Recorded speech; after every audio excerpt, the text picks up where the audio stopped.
हाल ही में quarter cleanup समुद्र तट सफाई का आंदोलन किया गया, जिसमें बॉलीवुड की मशहूर एक्ट्रेस दिया मिर्जा भी वहां मौजूद थी।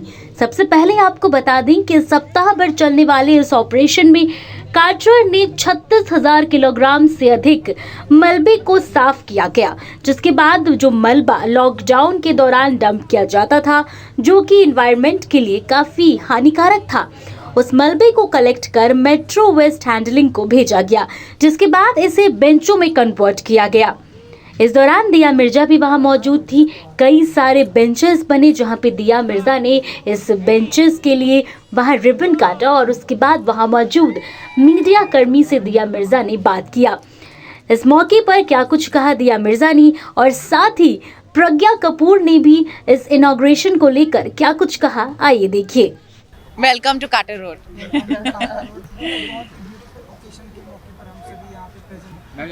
हम जिस बेंचेस पे बैठे वो बहुत ही खास है। प्रज्ञा आप शुरू करो। तो ये बेंचेस बने हैं इलीगल कंस्ट्रक्शन वेस्ट से, जो यहाँ कार्टर रोड पे डंप हुआ था लॉकडाउन के दौरान। और एक टीम है यहाँ पे जो हर सैटरडे आती है और यहाँ पे क्लीन अप करती है।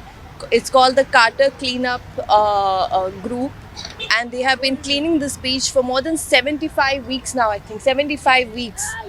And एक बहुत ही बड़ी समस्या थी ये हमारे लिए कि ये जो यहाँ पे डेब्री है इसको हम कैसे हटाएं, एंड कैसे करके लोगों से मदद लेके BMC से मदद लेके करते करते हमने एक ग्रुप बनाया। सारा जो डेब्री था, there was some more than 36,000 kilos of debris on the beach, which we then got removed and then we sent it for upcycling, and आज ये benches बन गए हैं, तो कोई भी यहाँ कार्टर रोड पे आ सकता है, enjoy कर सकते हैं और बीच को देख सकते हैं, पानी को देख सकते हैं।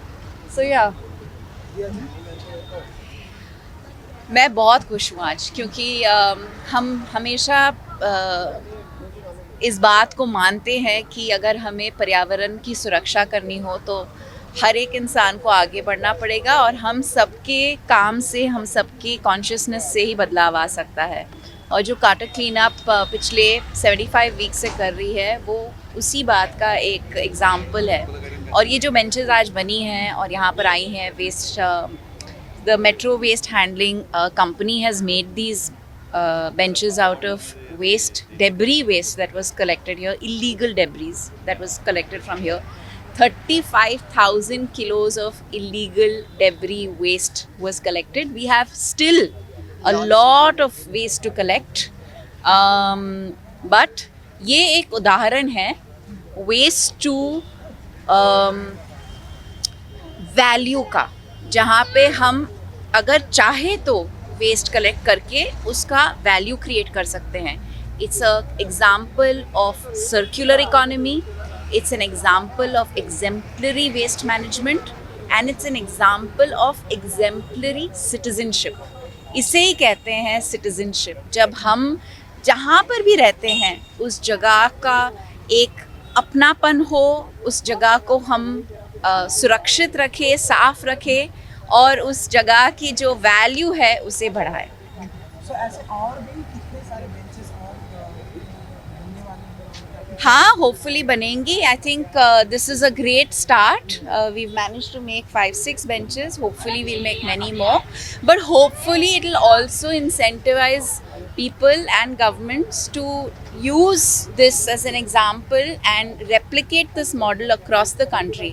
क्योंकि हम जानते हैं कि बहुत सारे ऐसे एरियाज़ हैं जो पब्लिक एरियाज़ है, नेचुरल एनवायरनमेंट्स है, जो प्रदूषित है, polluted है with waste and debris, and if we can create value out of it and do something meaningful, this is a great start. Even film projects should be based on something showing, creating awareness regarding the environment, or what the humans should have the responsibility regarding the environment. I honestly am a very big believer that personal action counts and every one of us can make a difference. I think what Ek Foundation is doing by empowering people like groups like Carter Cleanup is a great example of how all of us have a part to play and how all of us can make a difference.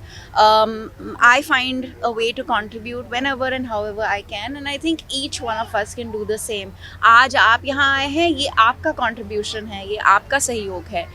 आप अगर इस मुहिम को आगे और ले जाएंगे, वापस आते रहेंगे हर सैटरडे देखने के लिए कि कितनी सुंदरता से और कितनी खूबसूरती से और अच्छाई से और अपनेपन से यहाँ पे सफाई होती है, तो इनको और भी बढ़ावा मिलेगा। लेकिन उसके अलावा there are so many ways to take environmental action. आपके रोज़ाना ज़िंदगी में आप कौन से चॉइसेस बना सकते हैं? Can you become more conscious about your consumption? क्या आप प्लास्टिक का उपयोग करना बंद करेंगे? क्या आप अपने घर पे वेस्ट को बेहतर मैनेज करेंगे? ऐसे बहुत सारी चीज़ें हैं जो हम सब कर सकते हैं। और यहाँ जैसे कि आपने कहा कोविड के टाइम पे यहाँ पे बहुत सारे अच्छे जमे थे, वहाँ पर टर्न्स ऑफ यहाँ से बने हैं, बट यहाँ से एक भी और एक जो बात है, जो डेली वेजेस जो मिलते थे जैसे लाइक स्टंटमैन हो गए या जूनियर आर्टिस्ट, उनको स्टिल काम नहीं मिल रहा है। सो आपको क्या लगता है, being an part of industry, क्या करना चाहिए आपके हिसाब से? Honestly, Pragya and I have both producers, and we would say that whoever has come to us during the lockdown and after, we've helped. And I know this for a fact. And I think there is very strong associations within the industry. I know there are also some big companies that have come forward to facilitate and help such people. और वो काम होता रहेगा। मैं ये बहुत गर्व से कहती हूँ कि हमारी इंडस्ट्री में जितनी इंसानियत दिखाई देती है और जितना लोग एक दूसरे को हेल्प करते हैं, वो शायद ही किसी और इंडस्ट्री में हो। Thank you.